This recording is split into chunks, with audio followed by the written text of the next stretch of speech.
Hola, mi nombre es Francesca Toledo y junto a mis compañeros Cristian Solís y Jorge Cárez vamos a responder a las preguntas del grupo 6. La primera es explicar en qué consiste la enfermedad de Graves y cuáles son sus aspectos fisiopatológicos y morfológicos.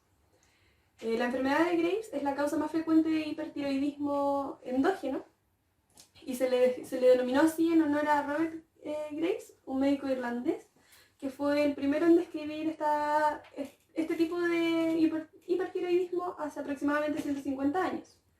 La enfermedad de Graves se ajusta a la condición de enfermedades genéticas multifactoriales por interacción de un componente poligénico y otro ambiental, de tal forma que individuos predispuestos genéticamente al interactuar o exponerse a estos factores desencadenantes van a romper su tolerancia inmunológica y se va a iniciar el proceso autoinmune. Este es un trastorno autoinmunitario y se caracteriza por la producción de autoanticuerpos en contra de numerosas proteínas tiroideas, sobre todo contra el receptor de tirotropina. La autoinmunidad va a intervenir también en la aparición de la oftalmopatía infiltrante característica de la enfermedad. Esto se debe a la infiltración de células mononucleares en el espacio retroorbitario, inflamación con edema y tumefacción de los músculos extraoculares, acumulación de componentes glucosaminoglucanos en el espacio retroorbitario y aumento del número de adipocitos. Estos cambios van a hacer que el globo ocular se desplace hacia adelante y también va a interferir en la función de los músculos extraorbitarios. La morfología.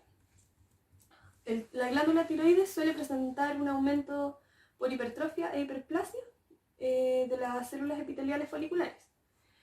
El parénquima va a tener un aspecto blanco, carnoso, similar al del músculo. Y a nivel histológico se va a encontrar mayor concentración de células foliculares epiteliales. El coloide va a encontrarse pálido en la luz del folicular y con bordes festoneados. Van a haber infiltrados linfoides y principalmente linfocitos T. En la figura A podemos observar el agrandamiento de la glándula con la coloración rojiza del parénquima. Y en la imagen B observamos la hiperplasia de las células las células epiteliales de la glándula.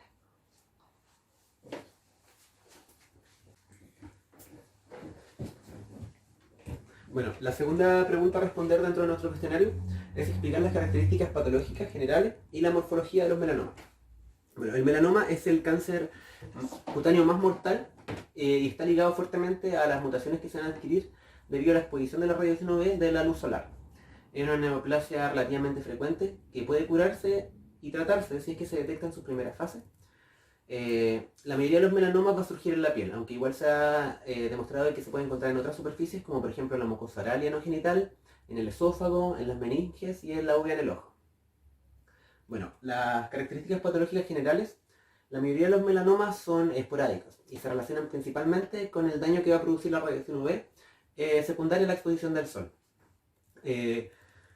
Los melanomas surgen con mayor frecuencia en las superficies que van a estar expuestas al sol y en los sujetos con una piel más clara.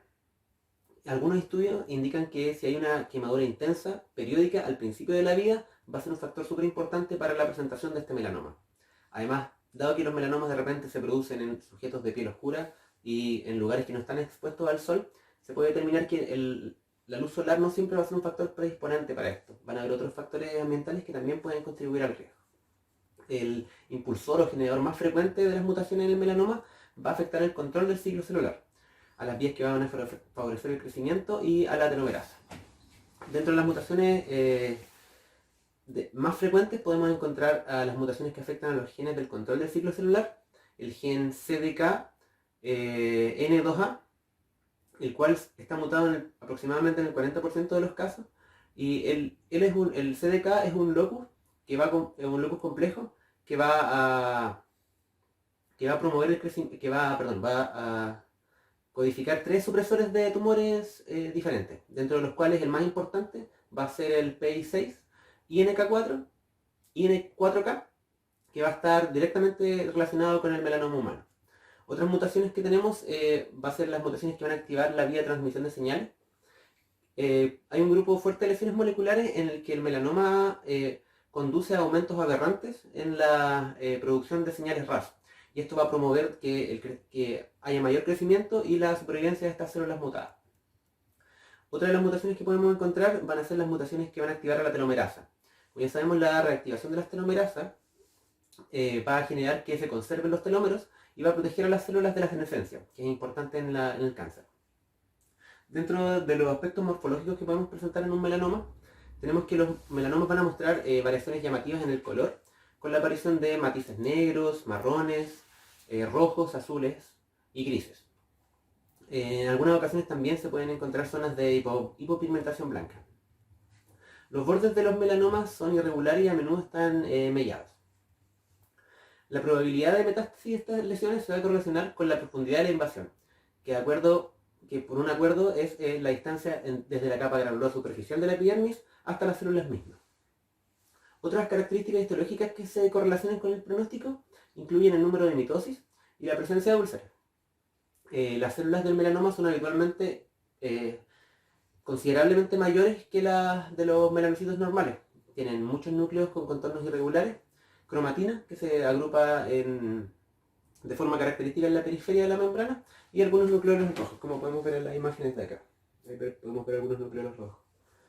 Bueno, en esta imagen que tenemos acá en el centro a gran tamaño, se puede ver el aumento de células del melanoma, que como podemos ver aquí donde indica la flecha, tenemos un ganglio linfático centinela que va a estar teñido con un marcador que va a ser el melanocítico, donde se pueden ver que hay pequeñas células dentro del ganglio, lo que podría generar un peor pronóstico si es que se llegasen a aumentar el número de células.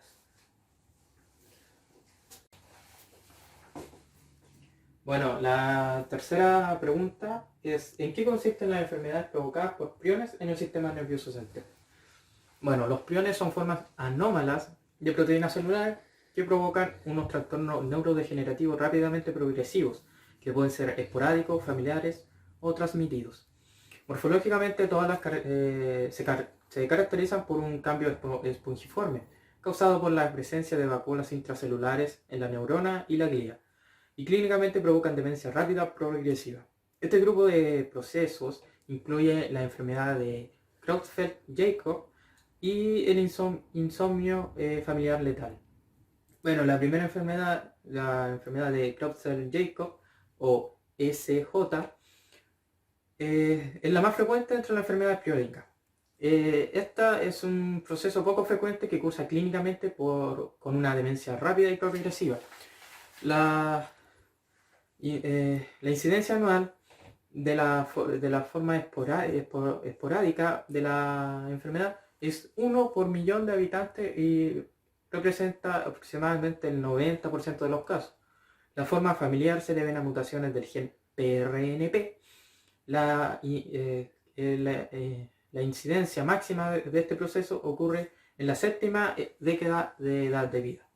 Se han descrito casos demostrados de transmisión iatrogénica a través de trasplantes de córnea tras la implantación profunda de electrodos contaminados y por la administración de preparados de hormonas de crecimiento de origen humano. La enfermedad se manifiesta con sutiles cambios de memoria y de conducta y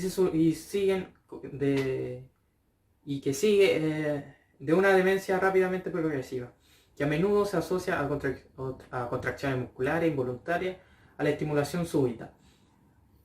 Una minoría de pacientes afectados presentan un signo de difusión cerebelosa, que suele manifestarse como una ataxia. Esta enfermedad es siempre mortal. La supervivencia media son 7 meses desde el inicio de los síntomas. Algunos pacientes también han sobrevivido varios años. A largo plazo muestran una atrofia extensa en la sustancia gris afectada. La otra enfermedad, el insomnio familiar letal o IFL, que recibe este nombre por los trastornos del sueño que caracterizan los estadios iniciales. Se debe también a una mutación específica del gen PRNP. Esta mutación que condiciona la sustitución de aspartato por asparagina en el residuo 178 del prion. Provoca que la enfermedad, cuando ocurre en un alelo de PRNP que codifica la metionina en el codón 129, durante la evolución de la enfermedad típicamente inferior a 3 años, los pacientes afectados desarrollan signos neurológicos como ataxia, trastornos autosomáticos, de estupor y por último coma. También se ha escrito una forma no hereditaria de la enfermedad. Bueno, en la imagen A se ven cambios espongiformes en la corteza cerebral. En la imagen B, de una corteza cerebelosa que muestra placas de Kur, que con una tinción de ácido periónico de Schiff, que corresponde a un proteínas piógenas, un agregado de proteínas piógenas. Y la C son placas corticales rodeadas de espongiforme de la enfermedad de Jacob.